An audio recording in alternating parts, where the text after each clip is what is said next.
I just got my spin started, got my apron on.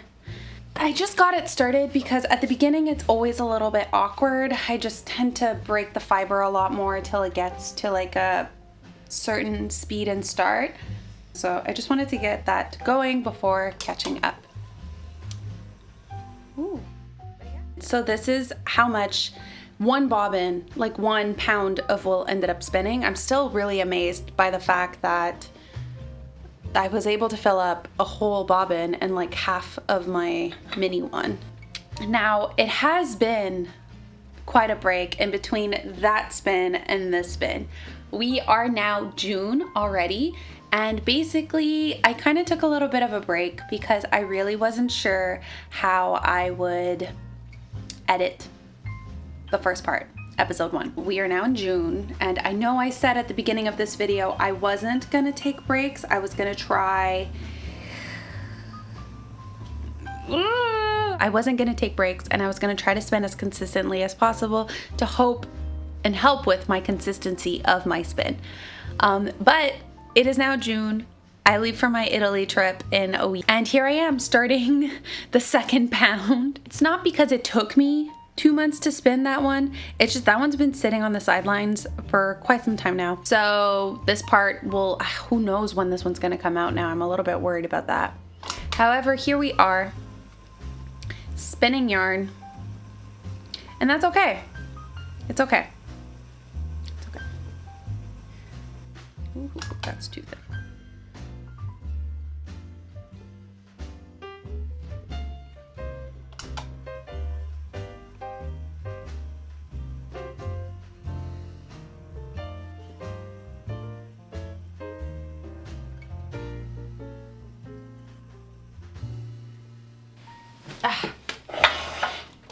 As I spin, I like to watch Miyazaki movies, so I think I'm just gonna put on maybe, do I do Howl's Moving Castle? Oh, why not? Howl's Moving Castle, Castle in the Sky, and I think Nausicaa Valley of the Wind are my top 3 contenders. Spirited Away, I feel like it's like a little too kiddie for me. Princess Mononoke used to terrify me, although I've learned to appreciate it, but it used to scare me.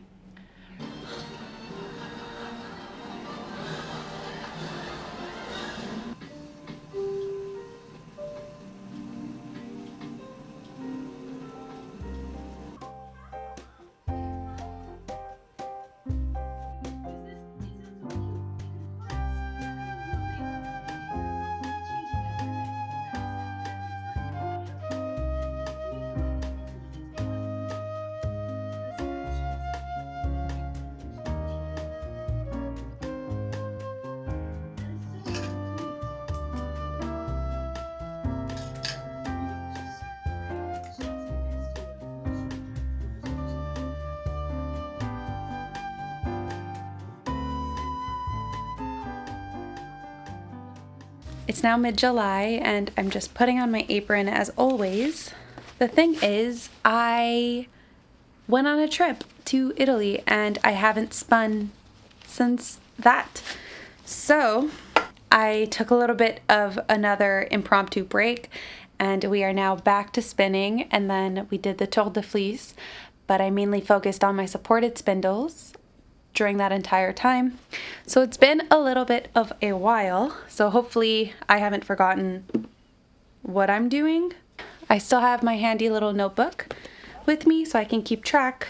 Yeah, let's get back into the spinning.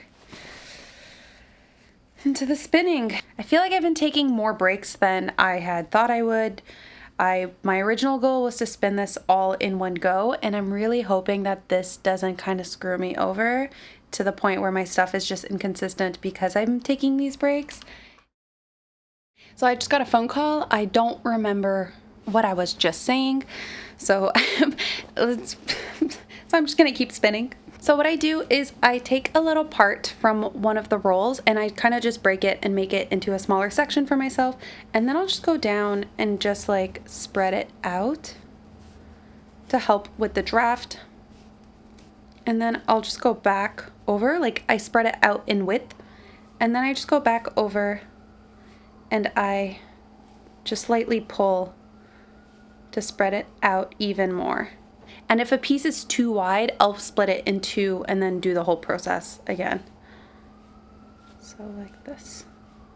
And this really just helps me make sure that I don't grab too many like fibers or strands as I am spinning, which would then result in a bulky, thicker yarn. And when it's this long, I'll then break it up again and then spin from a much shorter piece.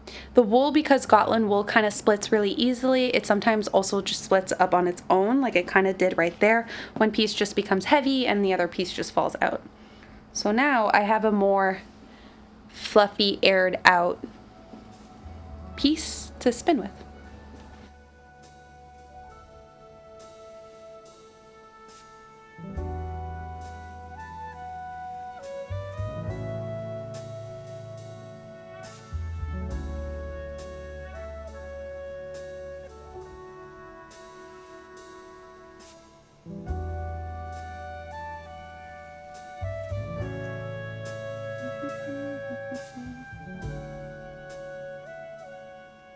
September was a really busy month for me. I just got back from my trip like last week, so this is the first time I'm sitting in front of the wheel. I have no idea what to expect of the spin. I wish I was a little bit quicker and able to spin maybe a little bit faster. We'll have to see what ends up happening. I think in the end, I think before we left off, I was halfway through my second pound. So I think I have half of a pound left to spin. So it's a lot of Gotland, a lot of fiber. I didn't anticipate doing two big trips. Like I thought this was gonna be a little bit faster to spin up, but here we are. So we're just gonna keep going at it and spin the rest of this wool.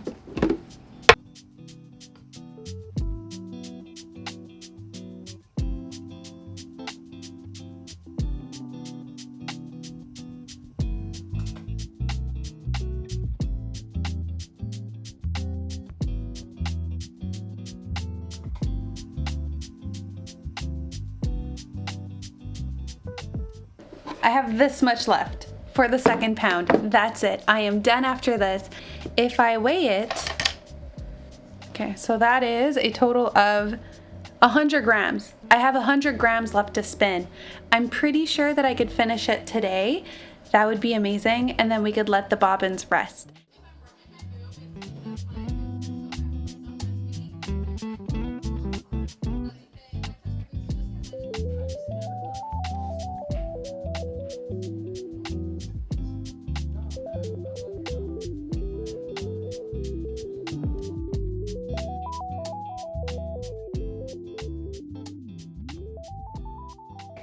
I am slightly scared, but we're here to learn, and let's ply. It is raining this weekend, it is pouring, and I kind of just want to stay inside with you guys, and it's official. I have spun my singles. Now that I have my singles all spun up, the next part is to ply it together. I did a little bit of reading this morning, again, in my Yarnitecture, A Knitter's Guide to Spinning, to kind of just get a refresher on plying, what the difference is between worsted and woolen, how you want to ply one. Like woolen, you want to spin it a little bit more than worsted, if I'm correct. I also watched a couple videos just to help with keeping consistent tension throughout your entire ply, because in the past, I think my plies haven't been too dreadful or too bad. However, I've never plied this much yarn. Plying is a lot faster than spinning singles. Yeah, I don't know how long this is going to take to ply, and I would kind of like to ply it in one go, and we're going to start today. It is 10 a.m. on Saturday, and let's do this. Now, I spun the entire project Z-twist, so now we're going to switch to an S-twist. And I have my wraps per guides. I have two guides, but basically it measures the angle of your twist, and we are going to be aiming for a 30-degree angle. I'm going to try and stop as much as I can remember throughout the plying process. One thing I will be trying is putting the Lazy Kate on the floor behind me a little bit further and setting up the tension, because in the past I would put it on a chair sort of behind me, but about at like this distance. It's just suggested that putting it behind you a little bit further allows the singles to relax before they get to you and then twisted into the machine. So we're gonna give that a little try, see if it does anything different. And then after that, we can just wash and dry our yarn, have some skeins, count how many yards we have, and then find a pattern to knit up with it. And this is very exciting. If I could do this before the end of the year, that is my new goal. My new goal for 2024 is to figure out, either start, I'm not gonna finish a project. It's the end of October. I don't know. Is that too crazy? No. Yeah, that's way too crazy. Let's be a little bit more realistic. My goal for the end of the year is to have this plied, washed, dried, and found a project and started knitting on it. Get a decent way on that project. Yeah. So let's go.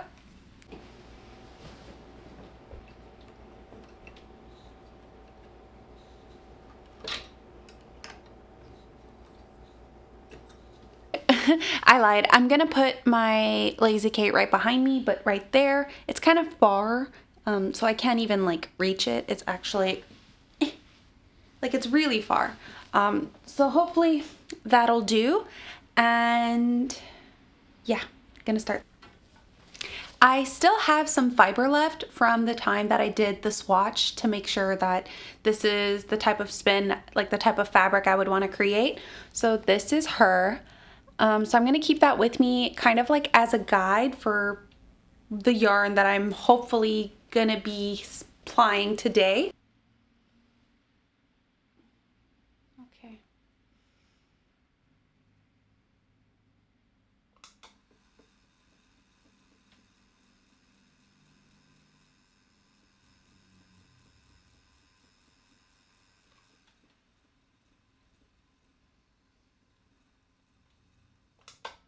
So what would be amazing right now is if I could kind of find like a groove and get into it and just like ply away. So let's try.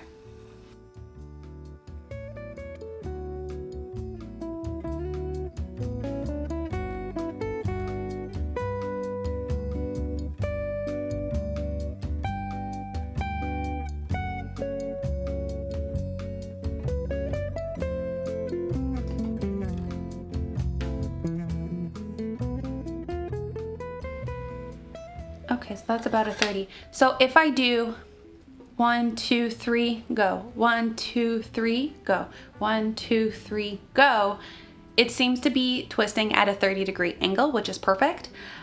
Which is funny because that's kind of the way that I was spinning my singles at. I was kind of going 1, 2, 3, go. The wheel was set at a faster rate. Right now I'm kind of like at a 10. The wheel was at about like a 12 or 15.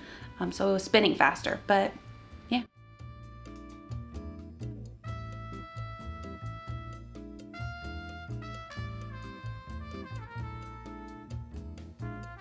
One thing that is very good to do is to have a, like, pull out what you are applying and just let it drop and kind of fall. And basically you want it to twist on itself so that you know like how over or under spun it is. And you kind of want to have a loop like this at the end. There you go, you can see it. You kind of want to have a loop like this at the end. If you don't, and it's like super curly and twisted, it's over twisted. And if it kind of just like hangs, well, it's not gonna hang. If it kind of just like hangs in between, that means it's completely under twisted. So that's another way to know if you're over plying or under plying and so what.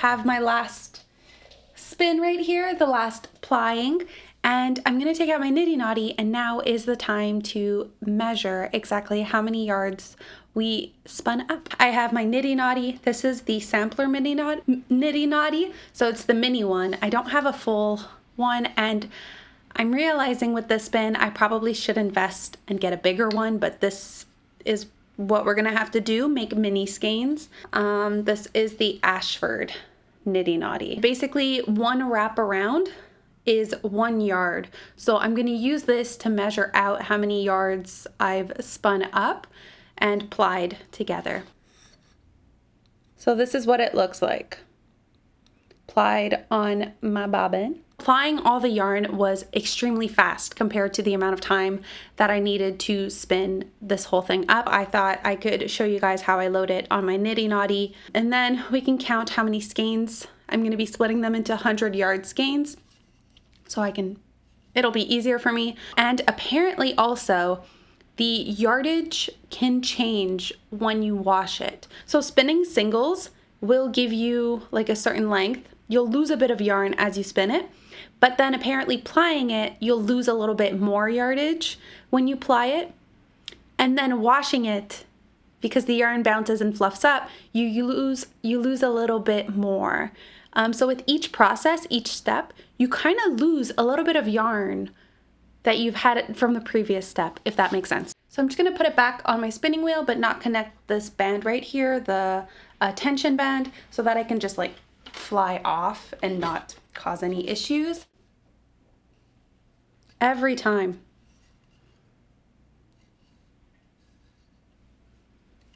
Okay.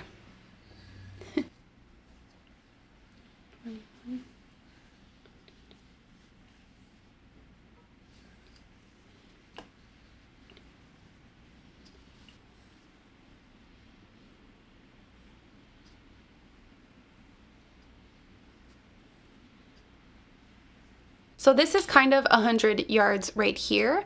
I know that like technically it's probably more, because the more I wrap around, the thicker it gets. So a little bit more of like a millimeter or centimeter it's gonna take to wrap around. So I think that this is a great guide though, to roughly estimate about how much yarn I'm gonna have. And I'd rather estimate under than overestimate and then not have enough. Let's say I pick a project that needs more yarn. So I'm just gonna cut you.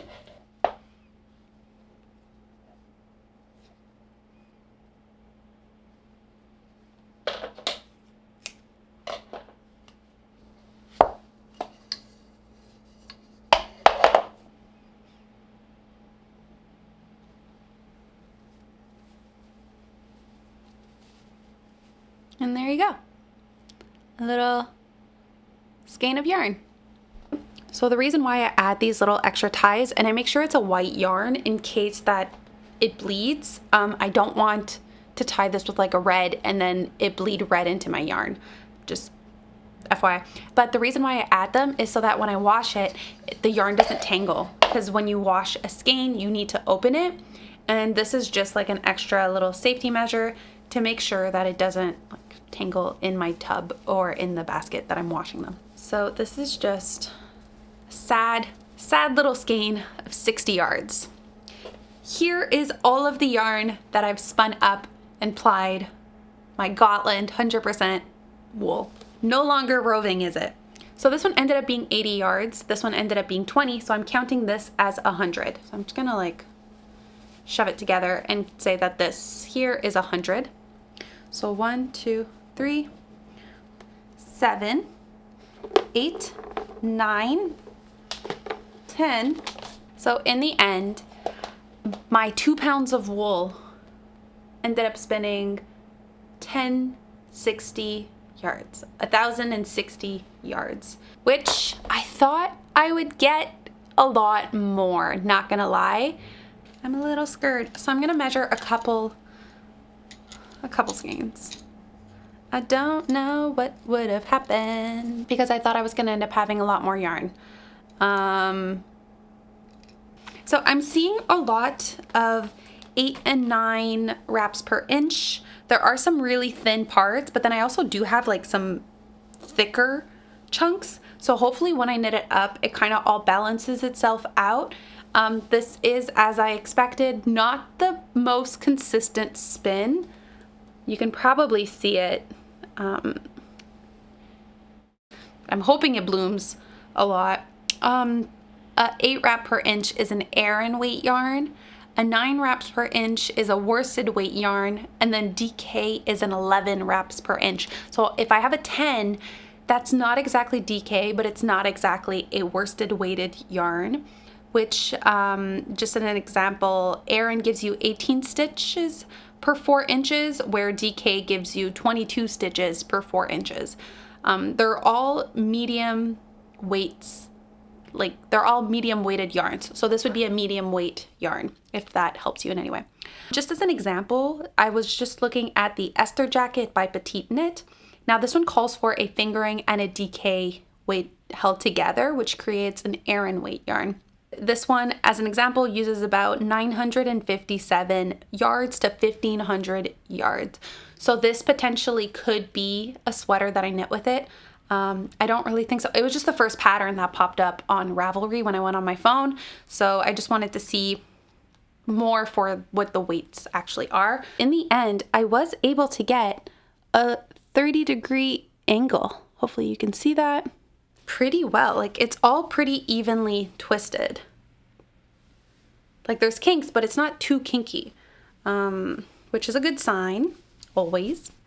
Would you just look at how beautiful and squishy this yarn is? I am in love with it, and it's such a pretty gray. It already has a really nice halo without even washing it, so I'm really intrigued to see in the final soak what this yarn is gonna look like. And it's a little bit rustic, but it's not like a prickly, itchy. It's kind of like just wool, and this doesn't actually feel bad. I read online that Gotland, as you wash it, just gets softer and softer the more you wash it, but apparently it also still has a good stitch definition. So I'm kind of, at first I was thinking no cables, but now I'm kind of contemplating knitting a sweater with a little bit more texture to it. Maybe it'll be fun. Because I just ended up having 1,060 yards, that's gonna have to kind of changing. I thought I would end up with a lot more yarn, so this is gonna change what I'm gonna be knitting up. This yarn ended up being a little bit thicker than I had already anticipated. I was saying maybe a DK worsted, and it's turning out that I have some Aran in this. It's more of a worsted Aran with a tiny bit of DK in it. That's pre-wash, so it might even get bigger like after the soak. So we're gonna see. I'm really excited to see what that'll look like washed. I'm thinking because I'm gonna have to do multiple washes, I could compare and contrast a pre-washed skein and a washed skein, show you guys what the measurements actually, like what the difference is, and if it did bloom, because this is 100% Gotland wool. Yeah, so I think we're gonna save that for next time. So if you guys have any questions about Gotland wool, about my spinning, let me know in the comment section down below if I inspired you to maybe try spinning, or maybe try spinning a full sweater, or even try Gotland. Let me know in the comment section down below as well. I really had a lot of fun.